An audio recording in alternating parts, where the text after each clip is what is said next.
Sure, I think we've had enough announcements that I think that the strategy and information that Stephen and others has provided is probably firmly in place. So I think the best thing to do with our time would be to take your questions and give you, I guess, my point of view as the senior technical guy on the staff, and fire away.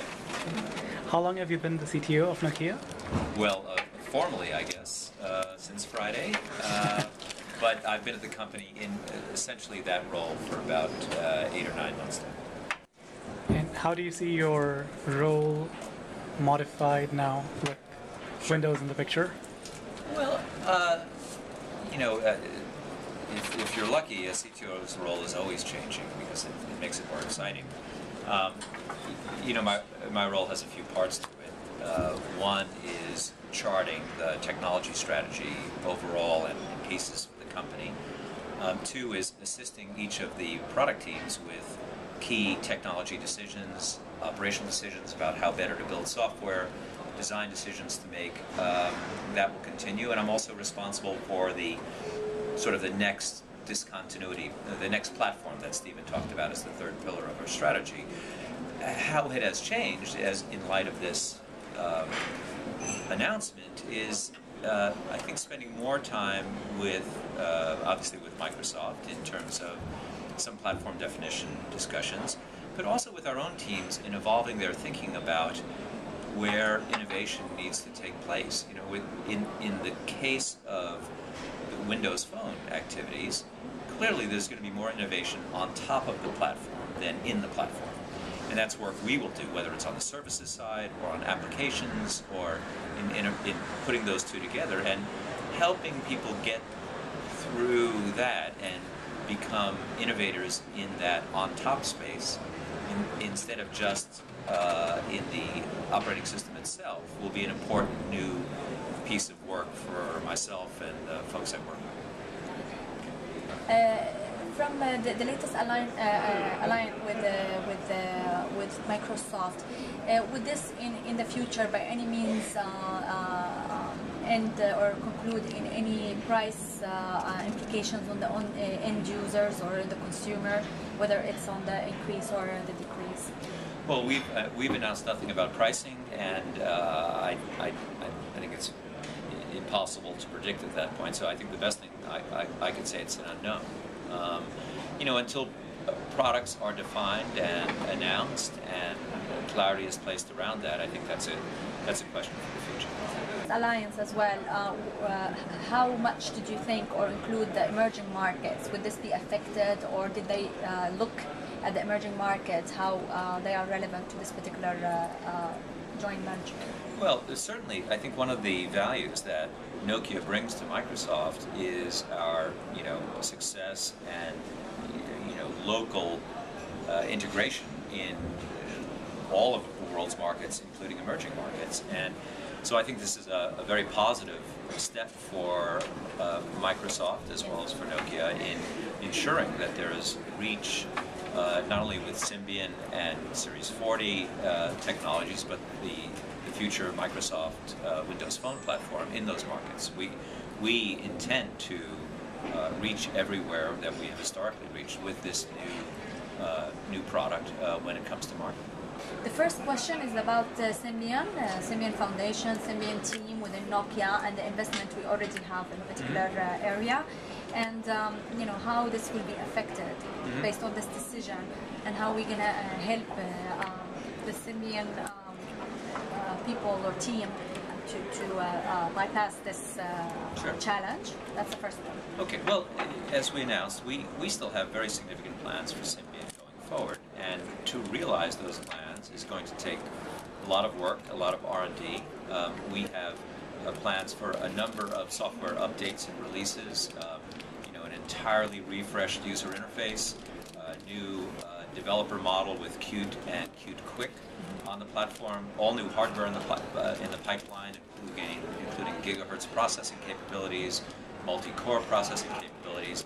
So there's a lot of work to do to reach the distribution numbers, and our plan will reach the volume where we can imagine developers being able to address a market of about 250 million devices with their applications. So there's a lot to come. We're hardly walking away from Symbian, and in fact, we're going to do a lot of work to ensure that that product remains quite fresh. I should add that with all that said, certainly next year, 2012, I think we're going to see significant volume ramping of Windows Phone, and that is the center of our smartphone strategy in the future. The second question is about how did Nokia feel about the risk or potential risk because of this choice? You chose Microsoft while they were a little bit on the latecomers to the market with the Windows phones. Do you feel that there is a challenge and you need to help them a little bit more, or? Well, anytime you're evaluating a strategic choice, there's risk and reward in all of the options, and I think we've done a very thorough job of evaluating the pluses and the minuses of doing that, and I think Stephen has done a very detailed job of providing that information. All in all, we feel that from the standpoint of ensuring a very healthy future for Nokia and for our customers, for developers, that the choice we made of taking a big step onto a different platform, and in particular the Microsoft platform, is the best one. It's not without risk, but we're going to do everything within the power of the company, and it's a very powerful company, to realize success with this. And it's not as if the path we were on was a perfect path. So we had some tough decisions to make, and we think we made the right one. So we're pleased with it. There's a lot of work to do, and I think we'll see positive effects of that going forward. But it's going to take a lot of power to deliver these devices and make that transition over to Windows Phone. Yeah, in the right way. Now, already Nokia is lagging a little bit behind with the smartphone industry, and changing from one platform to another, it must be hard or not easy on the consumer, the end consumers, to get used to a new platform, etc. Would this transition phase, or eventually this challenge in the transition in the platform experience, affect your end user loyalty or transition? Would this also be slow, and how easy it is to adapt this platform on the Nokia phones?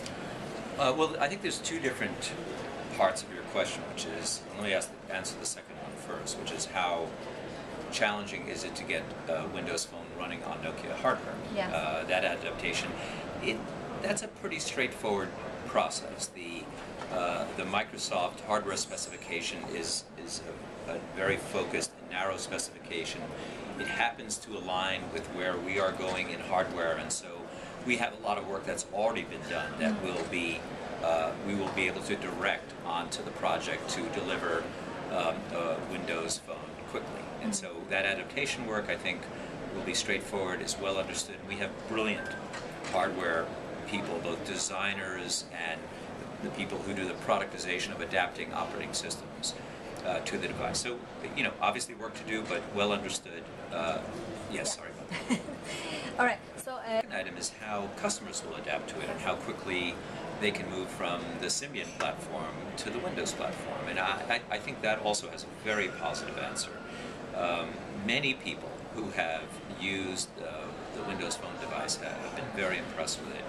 It's very simple and elegant. It's a modern design from a user interface perspective, and it's particularly well designed for increased productivity of the user, getting tasks done quickly. And I think people will find it ultimately to be a pleasant upgrade when they choose to do that.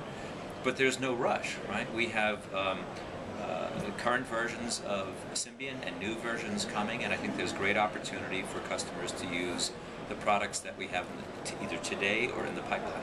yeah, thank you. Couple of questions. First, I believe that it was mentioned that Nokia will have a lot more openness to Windows, to customize Windows compared to other manufacturers. I think Nokia will be able to customize Windows a lot more than everybody else. So how are you going to take advantage of that? I mean, what exactly are we going to see in a Nokia smartphone that will differentiate it from LG or Samsung or something along those lines? And secondly, it seems to me that Nokia is really struggling to get the first Windows Phone 7 device out by the end of this year. That's what I kind of got from the note yesterday, that they're pushing on everybody to get it out in 2011 versus 2012. Sure. If it's really going to take that long, why not stick to MeeGo, which you have said that by the end of the year you will have a device ready for it? Sure. So let me answer in reverse order.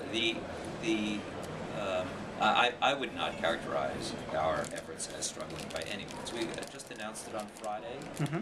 We're trying to move quickly.